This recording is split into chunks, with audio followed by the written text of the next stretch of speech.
Random reviews. How the hell did I manage to find The Hunger Games, The Ballad of Songbirds and Snakes this good? I just like it. Nothing else. I liked it. Like how it was good. The one thing I want to talk about is Snow. Mr. Snow.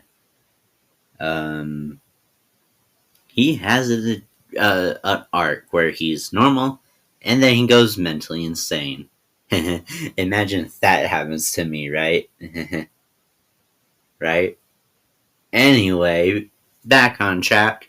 Rachel Zegler is okay, but dang it, her songs were good. So, 9 out of 10. I don't care. Leave. I'll come back for a wish, probably.